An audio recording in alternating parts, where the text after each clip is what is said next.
New legislation at the State House could officially declare rats as a public health emergency in Idaho. Senate Bill 1271 advanced out of committee today and was sent to general orders to be amended on the floor. As Abby Wilt reports, the measure would create an entirely new chapter in Idaho law to combat the Norway and roof rats scurrying through the gem state. This is an emergency. Rats. They've been reported in dishwashers, attics, and even crawling through people's vents. The horrors are real. That's why this rat problem isn't just inside homes anymore. It's now inside the State House. Senate Bill 1271 would call rats a public health nuisance and an emergency. This is a problem that's not being controlled and is getting a little out of hand. Under the bill, the state would assess rat movement through GIS mapping and determine where eradication efforts are necessary. Lawmakers would then be required to create a statewide plan by November 2026. The state's role under this bill is coordination and support, not command and control. The bill doesn't ban rats as pets or stop zoos from keeping them in their facilities. It also doesn't force cities or counties to participate or spend money on the problem.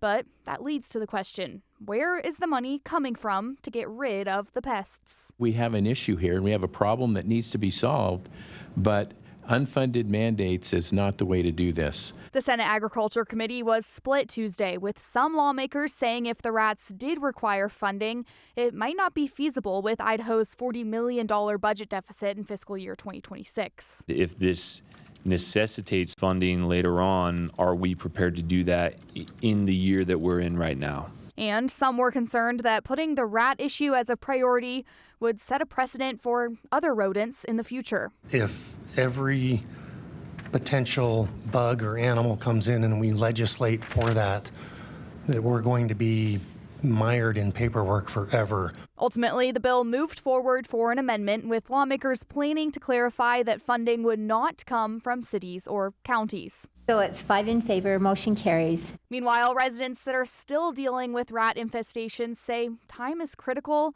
and action couldn't come sooner. And if it takes a year or more to get some funding for these people to start helping with this issue, we're really, that much more behind. We're that much closer to New York City. And Jane Rowling, who you just heard from there, she's been kind of taking the charge on this rat problem. She's been trying to help her neighbors. She says one of the biggest things that we also need now is more education so that people can, know exactly what to do with rats when they do have them on their properties and know how to combat them even while they're waiting for something within this legislation to take place. Hunter? Yeah, Abby, I was seeing her and I was like, wow, we've done interviews with her before and now she's testifying. So another big question, what are people doing to combat these rats? A lot of people are doing the basics, they're doing traps, they're doing regular repellent strategies, but Jane says that one of the biggest strategies that she's found that works are the traps that the rat actually goes inside and they die inside the trap, rather than some of those other strategies that are more, taking food and then having the rat go die elsewhere. So she's saying that that's one of the ways that she's finding success with the rats, but it's still, it's a work in progress. They've been doing this now for a couple of years, and she says there's still not really a permanent solution on keeping the rats out and making sure they aren't, transmitting diseases, one, but also damaging property. Yeah, part of the reason we're seeing this in the State House now, to take action. All right, Abby, thank you.